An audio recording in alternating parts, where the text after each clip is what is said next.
Welcome, friends. This is Mike from Top 10 with Kyle and Mike. I am joined this week. It is my distinct pleasure to be joined this week, in fact, by your co-host, Kyle. This week, as every week, Kyle and I will be discussing a very pressing topic. It might even be a topic of worldwide importance. It probably won't be. We're going to discuss that topic. We're going to debate it vigorously. And by the end of this episode, we will have a definitive top 10. So, K-Dog, what are we talking about this week? Okay, Mike, this topic is, quite ironically, distinctly not a worldwide issue. Oh, okay. We are going to be discussing an issue that is really only super relevant to English speakers. Okay. I guess this topic could apply to people that speak other languages, but we're not going to get into that. Mm-hmm. I was speaking with someone the other day, and they said something that just made me say, that's dumb. That doesn't make any sense. And oh, it was, please. I hope that this is the topic I think it might be. It was an idiom that made no sense. You, sir, are the idiom! That's right. So, we're going to be talking about the top 10, or really my top 10 least favorite idioms, or the dumbest idioms that just don't make any sense. Okay, so can I ask you a clarifying question? Because this might even leave open a topic I want to discuss at a future date. So, is the issue here that the idiom is just silly or kind of feels nonsensical? Or is the issue that this is a phrase that is commonly misused or so it's more the first one? Yeah, it's not commonly misused phrases, because I know that, I hope that you do that at some point. I do too. They're used correctly, they just don't make any sense. And I'm not talking about idioms that just have strange origins that maybe don't have a modern context that makes sense. For example, when you say, don't beat around the bush, that has, the old meaning behind that is, it has to do with hunting, I think, like pheasants. Like, rather than going straight for the bird, you beat around the bush to try to get it to get out. It makes sense, it just maybe isn't relevant in our modern day. These idioms that I'm gonna list, I don't know their origins, but they just don't make sense to me, and I think they're stupid. Okay, I dig that.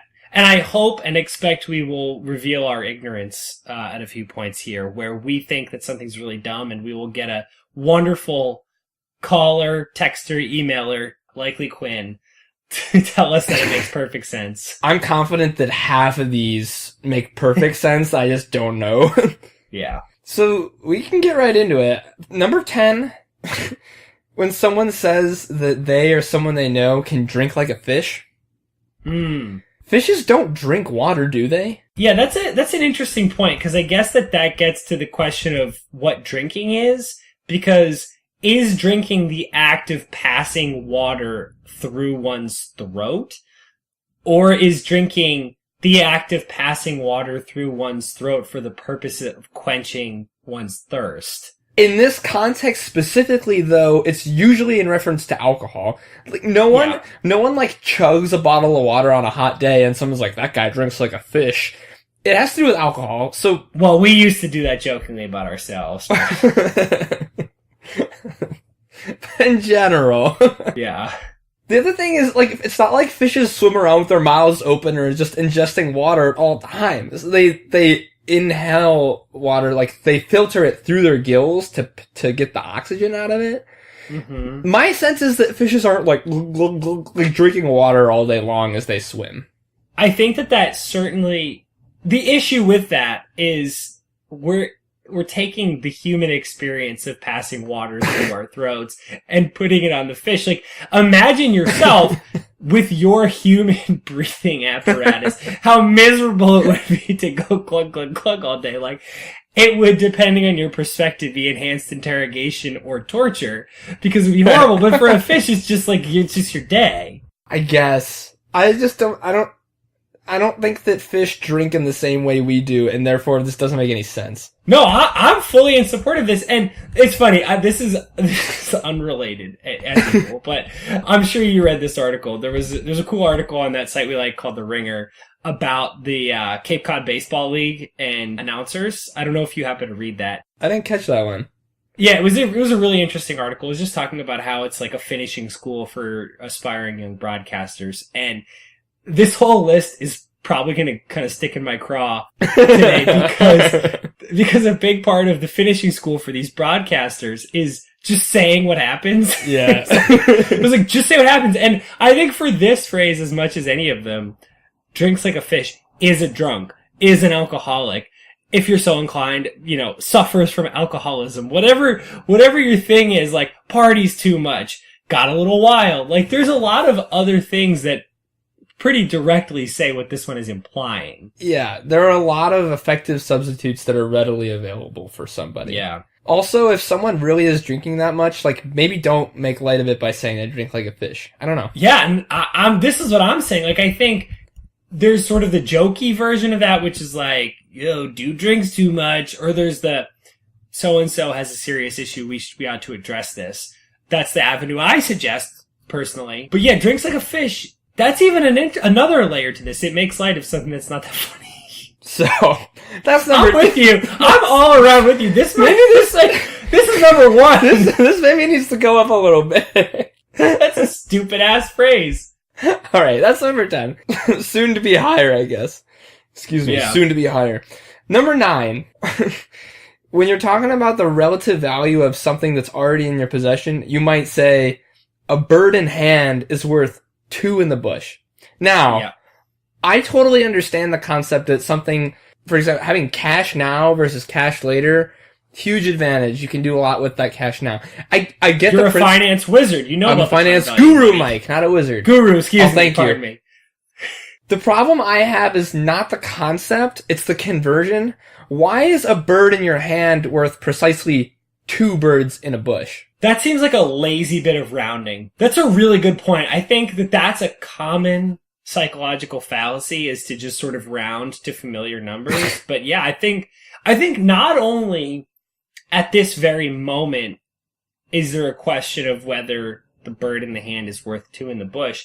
I think that there's a real question of whether there's change over time, because presumably the conversion changes. Like when I studied abroad in London, one United States dollar was worth it cost $1.65 to buy 1 Great British pound. Sure. Now it costs something like $1.25 or $1.30 to buy 1 Great British pound. There is change over time. So like, I could tell you a bird in hand right now is worth 2 in a bush, and in 5 years we do this podcast again, a bird in my hand is worth maybe 2 3/4. Yeah. A bird's in a bush? We don't know. With inflation, does that apply to birds in hand versus bush birds? I don't know. And the ambiguity is really my issue here. I think that's a really good question, and I think it naturally leads to other questions about how much birds are worth in other places. Like, what about a bird in mouth? How much is a bird in mouth worth? Because what if, okay, let's just posit a scenario here. This is a live bird, because presumably we've hunted this bird. We've caught a live bird. It's flapping its wings. I think it's plausible that the bird would escape between the hand and the mouth. So, like, the bird in the mouth is worth a lot. Then, let's go further. I choked on a chicken nugget one time. A bird in my hand, a bird in my mouth, and a bird in my stomach were worth very different things, because that bird in my mouth wasn't worth shit. It choked me and almost killed me, but a bird in my stomach would have been worth way more than 2 of that nugget in mouth.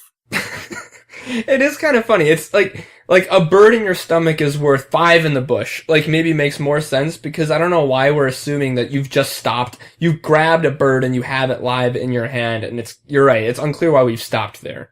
Exactly. What kind, like a dead bird, maybe, because you can feel reasonably assured that the trip from like bush to hand to mouth to stomach is set, but this is an uncertain world. These are just like 2 scenarios where you're unlikely to find birds. Like, no one just grasps a live bird. And birds don't typically hang out in bushes. Like, they hang out in trees, mostly. I'm so in on this. It seems like an arbitrary way to compare. It's like saying $1 on your head is worth $5 under your shoe. Like, that's not a place you would find $1 in either case. Yeah. I don't know. I'm sold. I'm with you. Alright, that's number 9. Number 8. This one I understand, but I also think it's just ignorant. Mike, if we both agreed on something, I might pithily say to you, well, great minds think alike. Mm-hmm. And that's just not really true at all, in my opinion.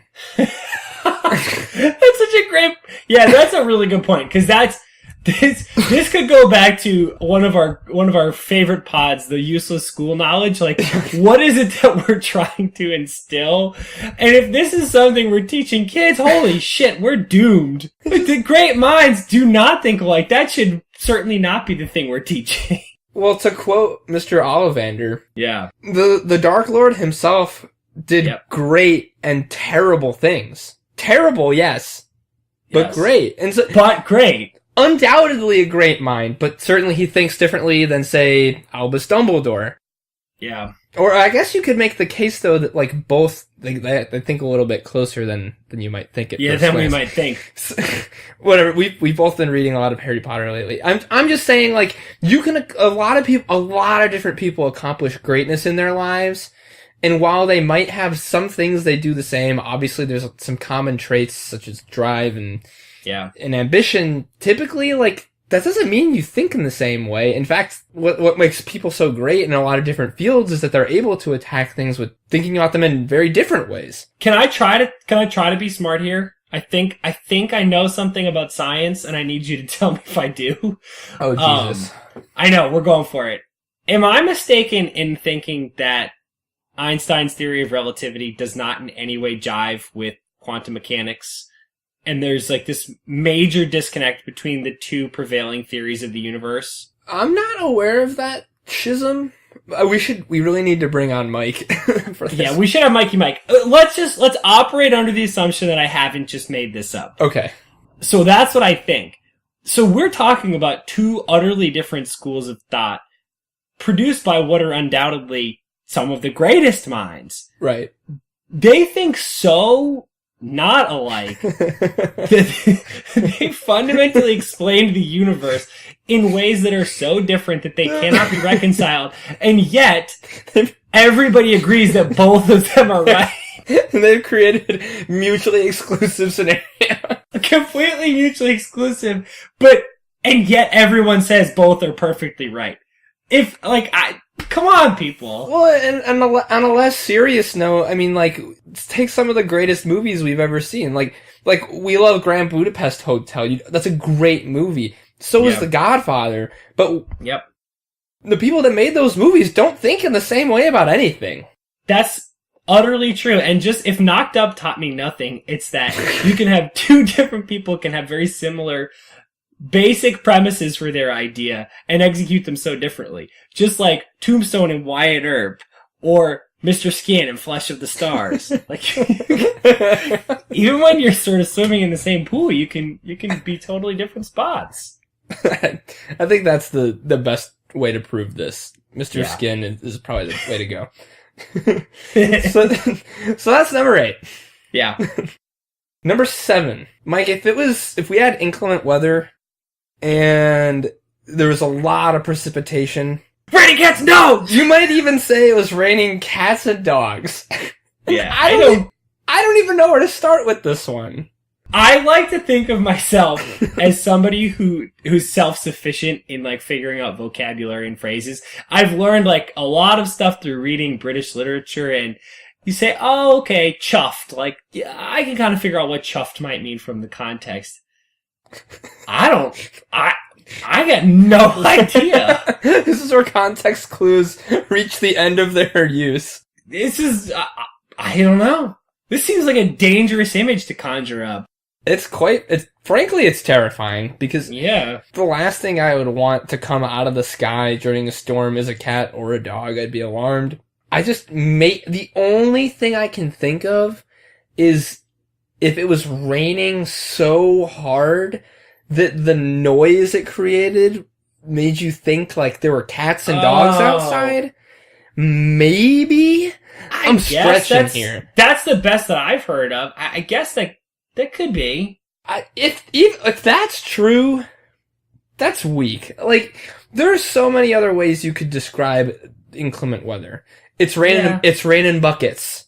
That's a good one, because it feels like, oh, there's so much water. It's not like droplets like we're used to. It's like someone's poured a bucket of water on you. Yeah, that's a perfectly reasonable idiomatic way of expressing this.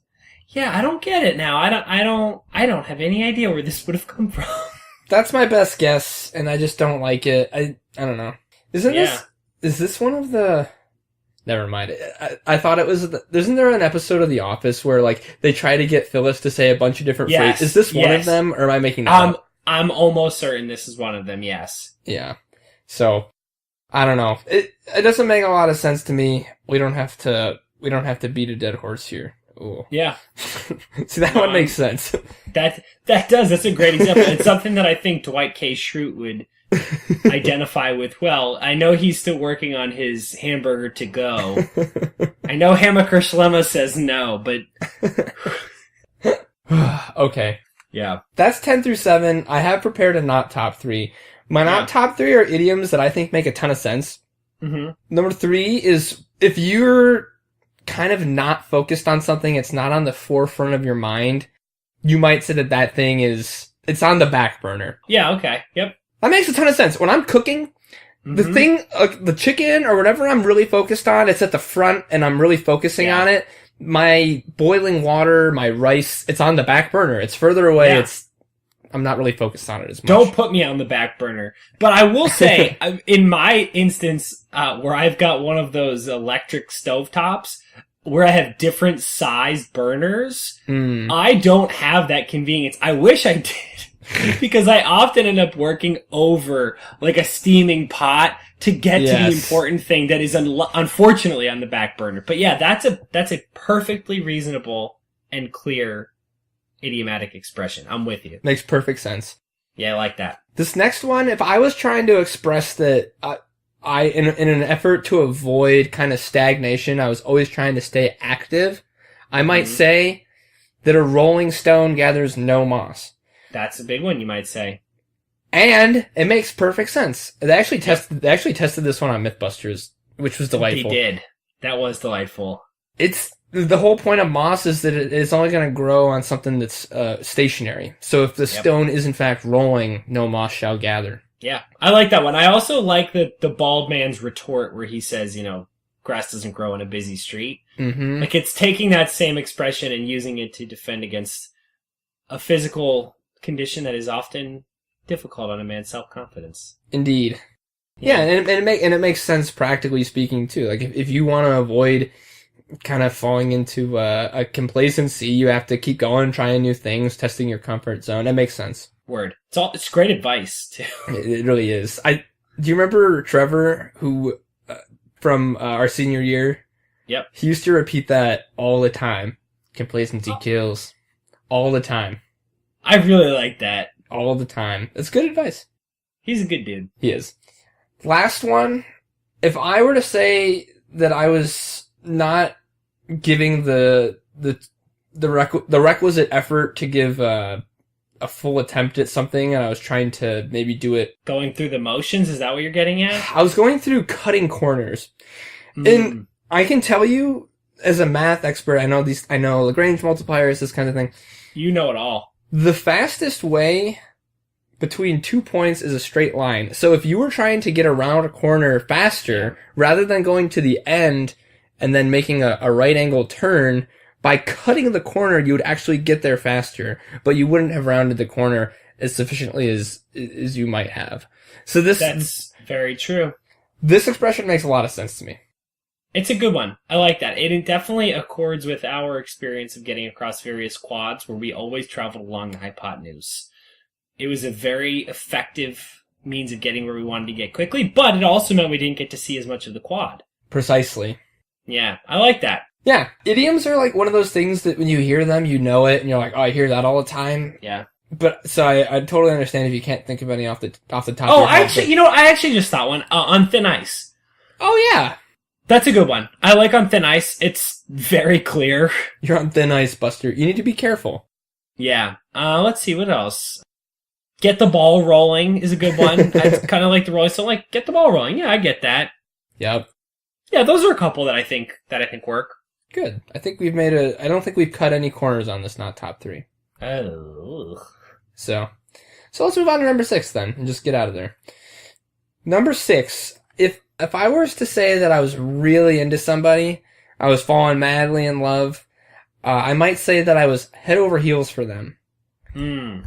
Which, I gotta say, Mike, any person that I address while standing, I'm head over heels for them, because in my default position, my head is almost directly over my heels. Can you explain this one to me? That is very interesting. I think that it would be very difficult to maintain sort of a standard position of head not being over heels. That would require very significant balance and Achilles strength.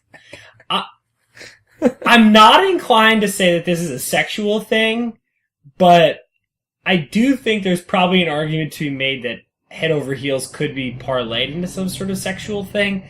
I doubt that's what you're getting at, so I don't really know what this could be. Disoriented is interesting. Now I'm thinking about a different phrase, which I'm assuming you didn't say because it would be related to this one. But do you talk about any tea kettles or anything? No. Yeah, the phrase ass over tea kettle. That's when you, say if you fell off your skis or something and you totally, okay, beefed. You went ass over tea kettle. But I don't think I get that one totally. I'm sure there's some backstory there, but why not, if the idea is that you're just totally blown away by love, wouldn't any direction work? Here's what I posit.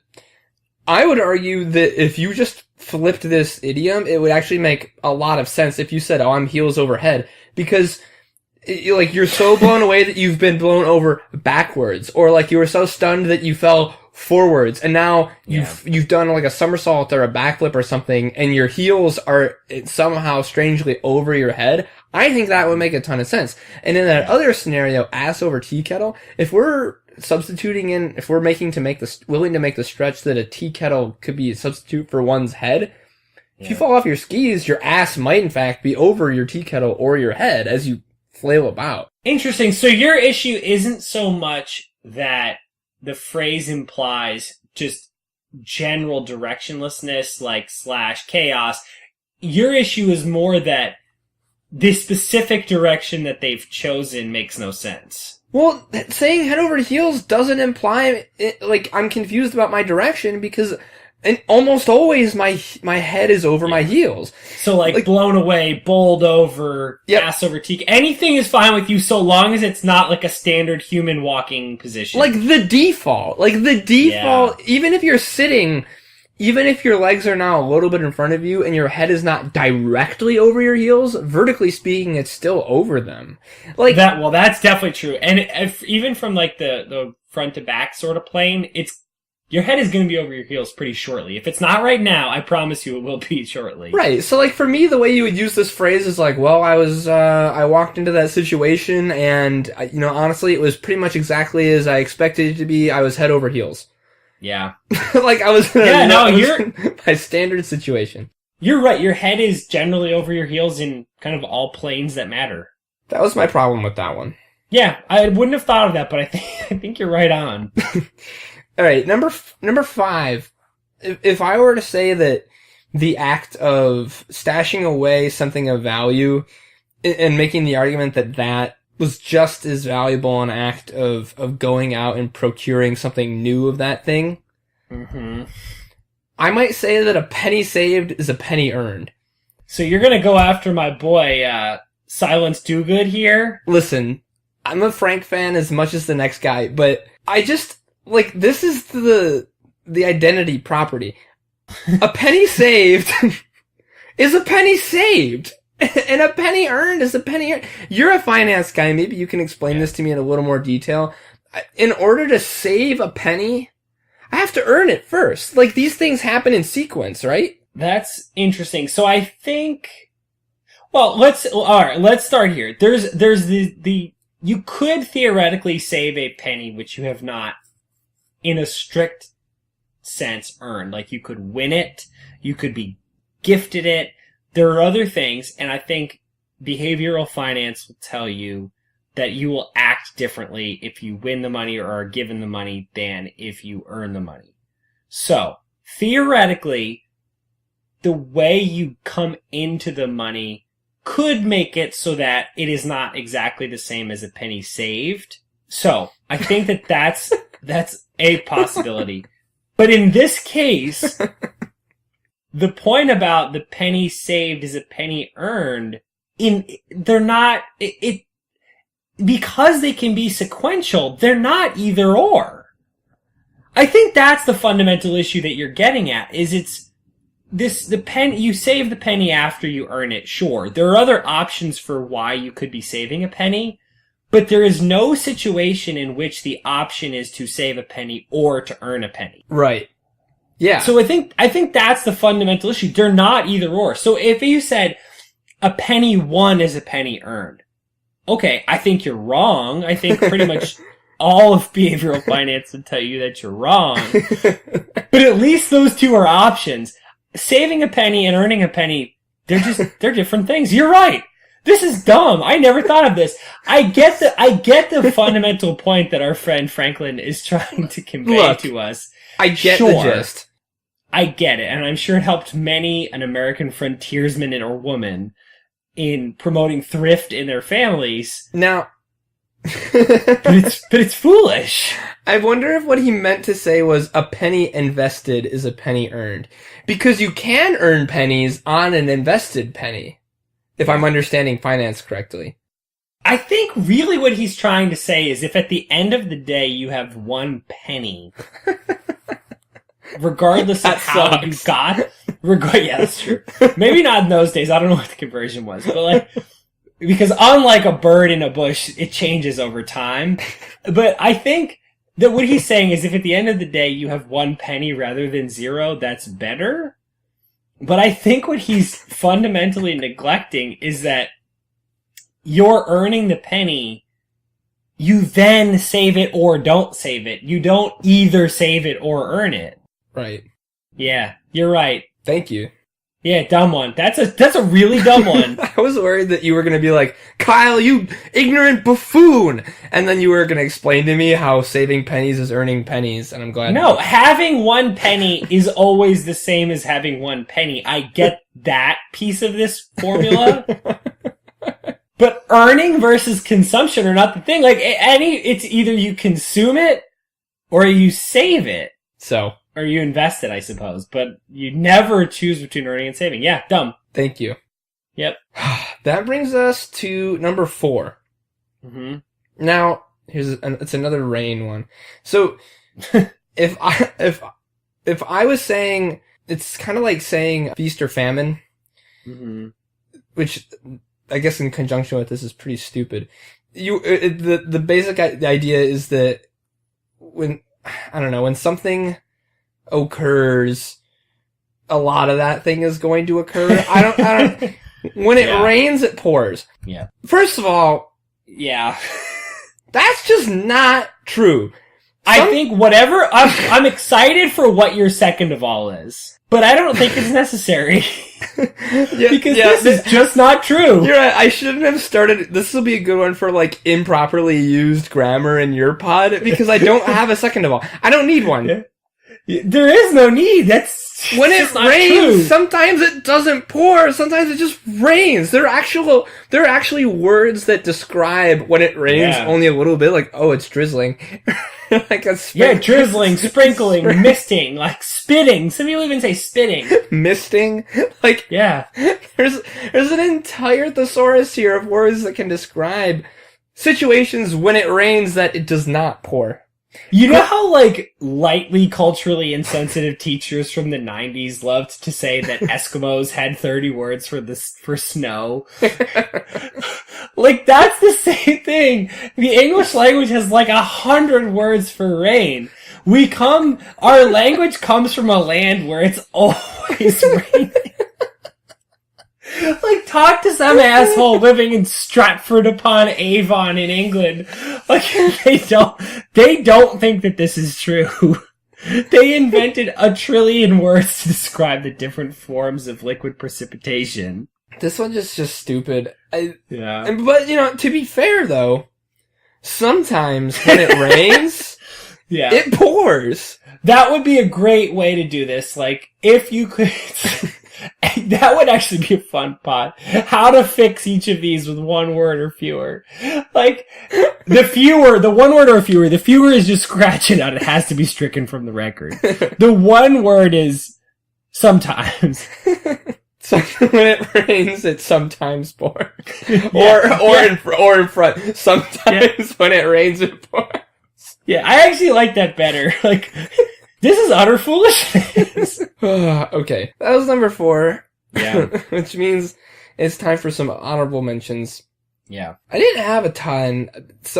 I have like a couple that like they kind of make sense to me. So when you say something costs an arm and a leg, like it makes sense. Like, oh, it's a really, really steep price. But like, it doesn't really make sense because I can't really think of a transaction where someone would realistically ask you, like, I'm gonna need an arm and 2 arms. No, I'll do it for an arm and a leg. And you're like, that's pretty steep. Yeah. Like, it's just, I get it. It's a steep price. It just, to me, idioms don't have to be realistic. This just seems a little aggressive, especially when you could very easily just say, like, there are a lot of other things you could throw in here that would illustrate the point. Like, it costs a lot. Yeah. I think we're coming back to conversions.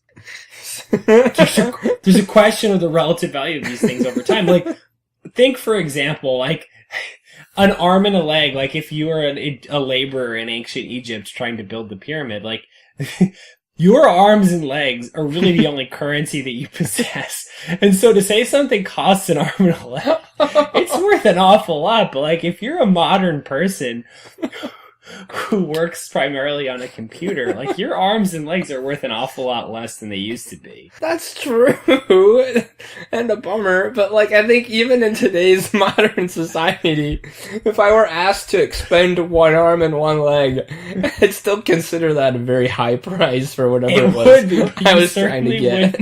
You certainly wouldn't consider it as worthwhile as your enslaved Maltese ancestors. When the apartment I lived in just a few months ago with Dylan and Jameson and Quentin before that, there was this little store on the corner that had, like, I think it thought it was more convenient than it was. And so as a result, the prices were so high.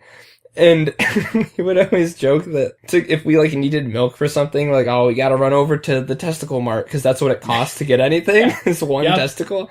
And then he would say that all the time without context, and people would be like, just say you went over to the testicle mart for like a gallon of milk, and then we had to stop saying that. But well, now that you say this, I'm actually now thinking about other body parts in which there's a more liquid market. Like, I doubt that there's a huge market for arms and legs, because once the arm or the leg has been separated from the body, given today's technology, it's just not worth that much. Like, it might be worth it to some creepo who wants to recreate the lamp from A Christmas Story with a human leg. But like, think about a kidney. A kidney, there's a pretty active, legitimate and black market in kidneys. So like, what is a kidney worth? There's probably a pretty concrete value on what a kidney is worth. Probably several $1,000s. Yeah, so like, cost me 2 kidneys. If I have access to like real-time quotes for the kidney market, I know exactly what it costs. Just do a quick search on the deep net will get you what you want to know. Yeah, it's like pretty simple. I Google often, not because I do things for work, just because I want to know how many rupees buys a dinar. Like, you can Google that. Like, if I wanted to know how many kidneys my laptop is going to cost, like, done. It's true. Okay, that's enough. Yeah. Speaking of conversion problems, and birds, this one I get the gist of it. If you were saying you were able to accomplish 2 things when you were or accomplishing multiple things at once, you might say that you were able to kill 2 birds with 1 stone. Yeah, which I get it. Like, there's an ATM at the grocery store, and so when I go, I can pick up milk and deposit some cash from selling my kidney at the same time. 2 birds, 1 stone. Yeah. The conversion to me is strange. It makes me, I remember that this idiom has particular relevance to me because when I was a kid, my mom said this offhand one time, like running errands. Oh, we'll kill two birds with one stone. I didn't realize it was an idiom. So I was reasonably horrified that my mother and I were off to, first of all, that we were going to kill birds, multiple birds, and that we were not only one, yeah. And that we were going to do it in somewhat primitive fashion. So yeah, that's a really good point. This is we're going to crack two bird skulls with one hatchet. This like the fact that we're killing these birds with a rock is like, that's a really good point. It makes me think that like this probably dates back to like Cro-Magnon times, and also like the practicalities of trying to kill two birds with one rock. Okay, so that's what I was getting. That's what I was thinking when you said this. Is like trying to envision a scenario in which I kill two birds with one stone is so hard to imagine. So I could kill two birds with one rock, maybe. I could certainly kill two birds with one boulder. But like a stone implies that this is a relatively small piece of rock. And therefore, the way I presume I'm killing this bird is through a really well-placed and well-timed toss. And a really fortunate ricochet. That's exactly it. Like, if I'm gonna kill two birds with one stone, I basically have to pull off the Dwight K. Schrute scenario where I shoot three people through the temple who are all happen to be lined up. So like, maybe if two birds are like headbutting at the time, I hit one, it kills it on impact, and then it causes such severe CTE in the other that its lifespan is shortened. Like, maybe then I've indirectly killed two birds with one stone, but short of that, I haven't. So, like, maybe I kill two birds with an arrow. Like, I can see that. If they're in tight formation and I shoot an arrow through one, and it's like total overkill, I've shot a really big arrow with too big of a bow. It just passes through one into the other. It just seems like you're assigning yourself a needlessly difficult task. Like why not say like I'm gonna go bag two birds with one bag like that? It's a big bag. I purchased big bird bag. Big bird bag. TM. Like saying that you're gonna go kill two birds with one stone means that I'm like simultaneously gonna run like a half marathon and like swim like 3 miles. Like two really hard tasks in conjunction. Totally. It also feels like a douchey brag. Yeah. So, two birds with one stone. That's and we'll zip through these. We're spending a lot of time on honorable mentions. The last three, I grouped 3 cat idioms. So there are a lot of cat idioms, and they're all violent. I think I know one of them. If you were trying to say that there are multiple methods by which you can accomplish something, and this will bother you as a cat lover, you might say there's more than one way to skin a cat. I don't want to get into this. Can I just get my fundamental objection is there's other animals that are more commonly skinned. Good point. That's a really good point. Yeah. This is one that's really goofy and one that I've misused famously. If you're going to say that something is a secret is no longer a secret, you might say that a cat is out of the bag. I don't know why you have a cat in the bag in the first place. That one reeks to me of a specific weird origin. It's so weird that I bet there's one odd, like, literary origin. This feels like a medieval thing where, like, you would put a cat in a bag to, like, so, I don't know. And then, speaking of all these horrible things that happen to cats, if you're trying to say that, like, being a little bit too eager and nosy might end up being a bad thing for you, you might say that curiosity killed the cat. This one makes a little more sense because I could envision a scenario where a curious cat might end up in a pickle. Yeah. But it's the same thing as the skinning a cat. Like, why are we picking on cats here? Yeah. I think this kind of falls into the skinning the cat thing where there's other very curious animals. Most animals are pretty curious. My cats put themselves in dangerous situations via their curiosity fairly routinely, but I think other animals do too.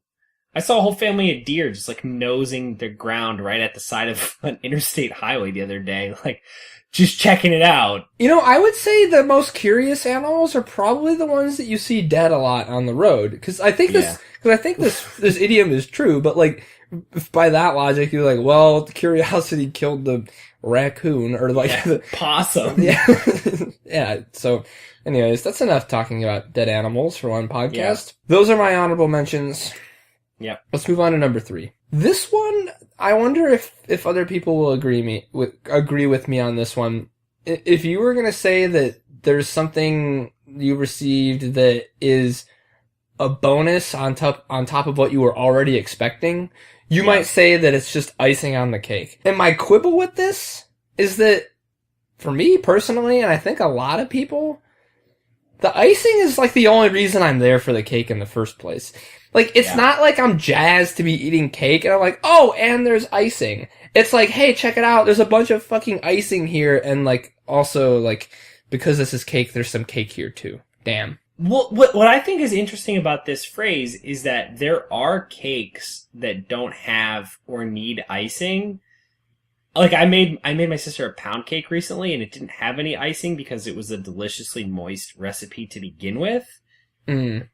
And so the icing on that cake would have been icing on the cake as expressed here. But the cakes that actually have icing, you're right. The icing is so integral to what they are that it's not the icing on the cake. Well, and like, for me, like, when I think of just like it's understood generally that like icing is the best part of the cake. Like when you're icing a cake, you eat some, you just lick it off. And like, that's why you're always licking the bowl, you know, like you want it I guess that's more of like a batter thing than an icing thing, but you get my meaning. No, but you're right. Like if people iced an angel food cake, then it would be the icing on the cake because the angel food cake is so good already, it doesn't need it, but then that's the thing. But yeah, it's the main attraction for your average, like the image we're all thinking of as a birthday cake. It's the main attraction. That's what I think. I'm not really into cake that much, so maybe I'm not the best person to be deliberating on the relative merits of cake and icing, but that's one that I always kind of thought was weird. Yeah, I think that's a good one. These next two are two of my favorites because they're so stupid. Number 2 is if you were trying to express that you had gotten the worst end of a particular situation, you might say that you got the short end of that stick, which logistically speaking, if you have a stick, like, can you tell me any stick you've ever encountered where one end was like the short end of that stick? So I think that this is a wishbone type scenario where you and I are tugging on the same stick and one of us gets the long end or the short end. It's like drawing the short straw.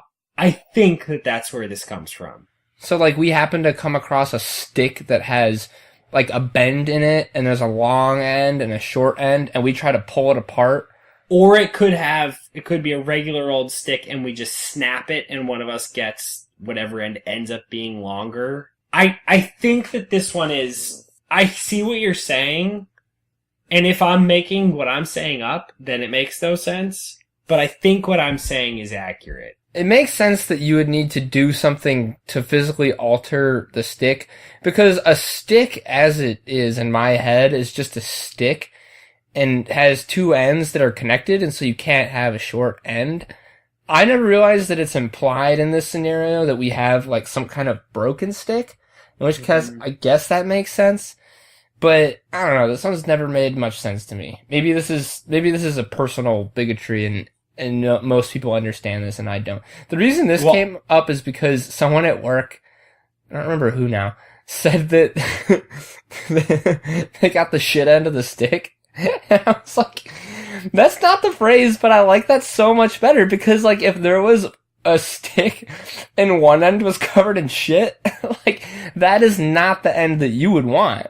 Yeah. And so, like, that phrase makes a ton of sense. Like, oh, I got the shit end of the stick, as opposed to the end that's not covered in shit. Well, it's funny. I'm so interested because you and I definitely, our brains work differently, and it's interesting to see times when this really comes out, because what you're saying about the idea of a straight stick with just two end points, one end being, the short end, makes no sense. That would never have crossed my mind. Really? But I just Googled it, and a lot of other people have the same thought process as you.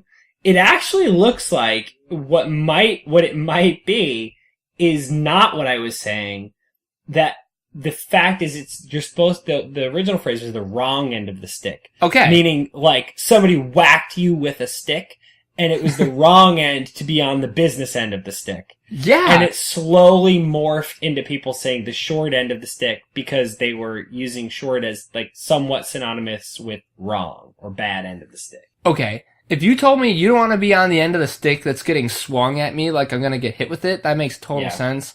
But that's not short. That's wrong. I think it sounds like it's a corrupted phrase that actually has a reasonable beginning, but which in its corrupted form makes no sense.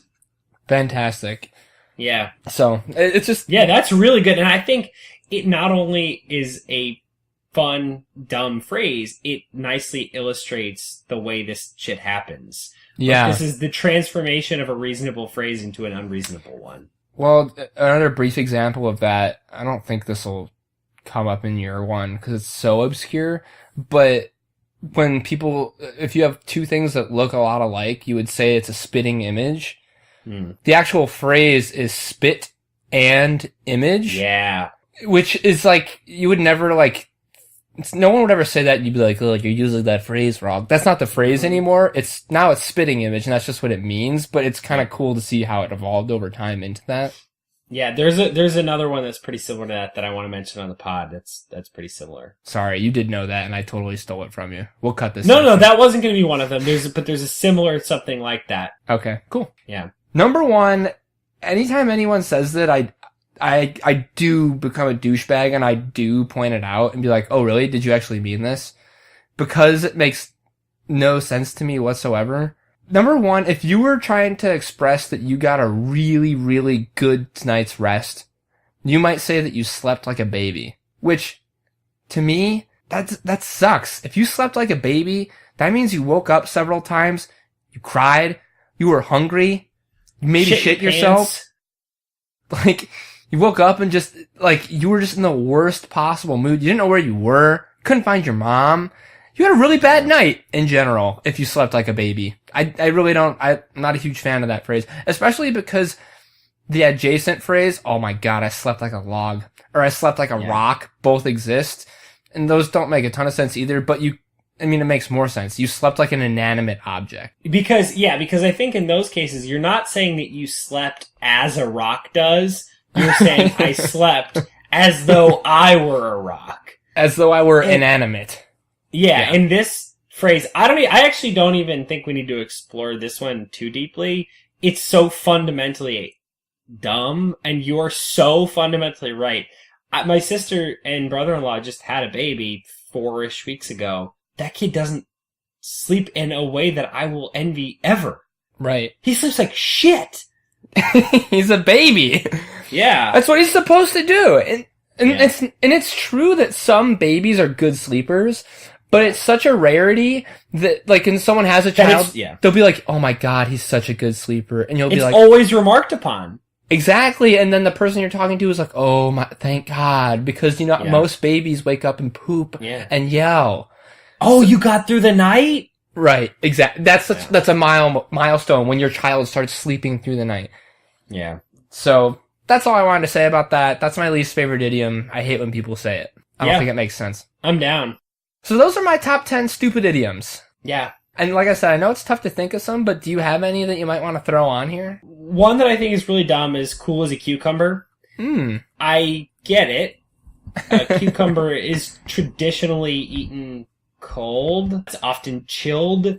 It has a refreshing sort of taste to it, but first of all, if we need to pick a fruit or vegetable that is refreshing and often served cold, what about watermelon? It seems to serve the same purpose, but much more importantly than that, why not pick something that necessarily is cold, like ice? Yeah. Ice, as far as I understand, and Kyle, I know you'll help me with this, it's the solid state of water and must therefore exist in some range of temperature, depending on where we are exactly in the universe. It is always cold. Yeah, precisely. Or at least relatively speaking. So yeah, it's at least cold relative to the environment in which it exists. Right, whereas like a cucumber grows in a warm state and often is cooked like under heat. Like for example, this very evening I ate a delicious meal in which cucumbers were heated up on the stove and put into a pasta. Yeah. And I don't think that we could argue that the alternative meaning of cool can be used in this context because, like, as far as vegetables go, like, cucumbers aren't very hip or with it either. Yeah, and even that, it's too close to the phrase it's trying, like, the idea it's trying to convey anyway, that you'd be using the definition to define the definition, basically. Right. In which case it's kind of a useless phrase. So cool as a cucumber is one that I think is dumb. Yeah, I'm on board. There's a couple that I'm betting have an origin that I just don't know.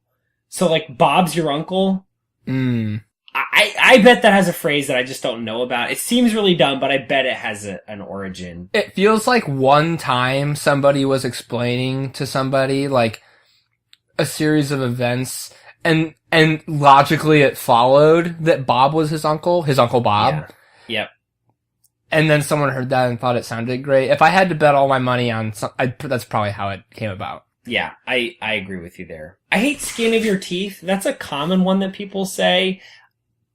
I bet there's something there, but even if there is some origin, I think it's flimsy enough that I think it's dumb. I never took anatomy. I don't believe there's any skin on human teeth. And so there's no skin, but I do know, and you're welcome, dear friend of the pod and future dentist, Emma, your skin, your teeth are coated in enamel. And so, like, there is an outer layer of your tooth, but it wouldn't really roll off the tongue to say, like, ooh, by the enamel of your teeth. And so people maybe substitute skin in for that word. Do you think that the person who invented this phrase was thinking of it that way? Nope, I don't. But I'm just trying to make a devil's advocate here. And I also think that it just doesn't make any sense because, like, if you were to say, like, you just missed something by a little bit, you might say by, like, the tips of your fingernails because, like, you could imagine, like, a reaching motion and you just missed it. But, like, by the skin of your teeth, like, are you trying to get, like, it implies that you were trying to get somewhere or do something with your teeth and you just missed it, which I don't know what scenario that is unless you were trying to take a bite out of something. Yeah. I don't know. There's the only other one that I could think of that you didn't mention is another cat one, actually. The cats are very misunderstood. Cat got your tongue? I don't think I get that one. This feels like a weird, superstitious wives' tale-y type origin. Oh, yeah, like some mystical cat that gets tongues or something. Like the boogeyman? Yeah, like... Yeah. Just like, I don't know. It feels... I don't know. That is a weird one, though. Yeah, I would feel comfortable adding skin of your teeth in cool as a cucumber, potentially, depending on how we feel the list shakes out. Well, speaking of which, do you see any that feel vulnerable to you on here? I think drink like a fish is... No, I don't, because I think it's stupid. It's not whether or not it's stupid, because they're all stupid. No, I know. Do you see any that are less stupid than maybe skin of your teeth or cool as a cucumber? Because I think that makes sense. I think drink like a fish is potentially less stupid than cool as a cucumber. Yeah, but it's so stupid because they're not drinking, and we've known that for a while. Like, we as a race have known for a long enough time that they're not drinking the water to think that that's dumb. That's true. We didn't just figure this out yesterday. I honestly don't know. This is pretty bulletproof. I really like this list. Maybe bird in hand just because it's the conversion we have a problem and less the actual sentiment? Yeah, that's probably true. And we've milked all of the humor out of that we're gonna find. Yeah, bird in hand probably. And I don't know. Cats and dogs is just... That's like one of the more absurd ones. Yeah. That's just absurd. I guess even though I had it at 3, like icing on the cake, like because I was actually thinking that same one. Because there are cakes that don't have icing on them, like then in that case that makes sense. It's also possible, and I don't discount this, that like 200 years ago, before the advent of like mass-produced cakes, all cakes were so tasty that to add icing was really to just add a nice, exciting bonus. Or perhaps people were so poor that like to have icing on a cake was a big fucking deal. Yeah, and now it's like icing is for the masses, and icing is really used to cover up shit cakes. Let's take it out. Take it out. Okay, so let's talk order then. because I think that's important. Yeah. So I think slept like a baby is the unquestioned numero uno. I agree. I'm starting to think that when it rains, it pours should be at 2 because it's just so immediately contradictory. That's number 2. I'm with you on that one. I think that this is elevating one that's much lower, but I'm so into this. I think great minds should be 3. That's so fundamentally offensive to thought. I'm fine with that, especially since because short end of the stick, we discussed its ambiguous origins. Yeah. And you're right. Yeah, that's fine with me. Let's bump it up. It's against thought.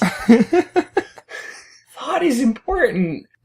Yeah, I think I know this is another one that was towards the end. I think drink like a fish is so dumb. Okay, we can bump that up. I think that given the length of the discussion we had on it, I think at least a penny saved, penny earned should be above drink like a fish. Because I'm so attached to it, I would like to keep short end of the stick high because I think it's stupid, and because shit end of the stick I think should be the new one. Yeah. I would feel comfortable with penny at 4, stick at 5, fish at 6. Let's do that. Okay. So then we have head over heels, raining cats and dogs, bird in the hand, 2 in the bush, and then cool as a cucumber. Or no, we decided to bump bird in the hand. So yeah.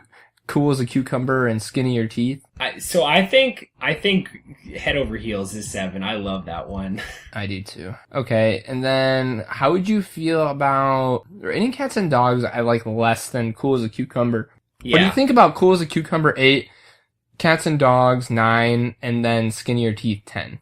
That's exactly what I was thinking. Well, that's fantastic. In that case, I think we probably have the definitive top 10 list of stupid idioms. Yeah, I think we do. Cool. I'll recap them real quick and then we'll get the fuck out of here. Let it rip. Top 10 stupid idioms. Number 10, we had getting by on the skin of one's teeth. Skin of your teeth. Number 9, when it rains cats and dogs. Not sure what that means. Number 8, when someone is as cool as a cucumber. Okay. Number 7, when you're head over heels for something. When you're just in a normal state about it. Number 6, when you drink like a fish. Like fishes don't. Number 5, when you get the short end of the stick. Or more accurately, in my opinion, the shit end of the stick. Number 4, claiming that a penny saved is equivalent to a penny earned. They're literally just different things. Number 3, the absurd notion that all great minds think in similar fashions. Holy crap. It's offensive. Number 2, the immediately contradictory assertion that whenever it rains, it necessarily pours. Yeah, the most easily disproven on this list. Everybody ever has experienced rain that is not pouring rain. Number 1, in agreement, the dumbest idiom, when someone says they slept like an infant, they slept like a baby, it's a bummer. I hope I don't sleep like a baby tonight. I'd like to wake up with my pants not full of poop. We'll see. Yeah. Alright, buddy. That was a really fun one. That was a blast. I really like that one. We managed to keep it relatively short, too. I'll look at that. Yeah, not so bad. Okay, buddy. I will see you next week if you're still keen. Alright, sounds good, boss. Alright, later. Adios. Alrighty, friends. That was our top 10 for this week, but now we'd love to hear your top 10. So please check us out on all of our available social media outlets, traditional outlets, whatever outlets we have. Check us out on Twitter at top10km. That's all spelled out, top10km. Our email, top10km, spelled the same way, at gmail.com, or our site, top10km.podbean.com. All forms of communication accepted, except for serial killer notes. Please don't send us any of those. If you like the pod, be sure to subscribe wherever you get your podcasts so you never have to miss an episode of Top 10 ever again. If you didn't like it, please tell us why. We'll try to make the show better. Our theme music was composed by Kevin MacLeod, and our artwork was created by Erin Sant. You can check out her stuff at Sant Design on Instagram. Alrighty, goons. We'll see you next week.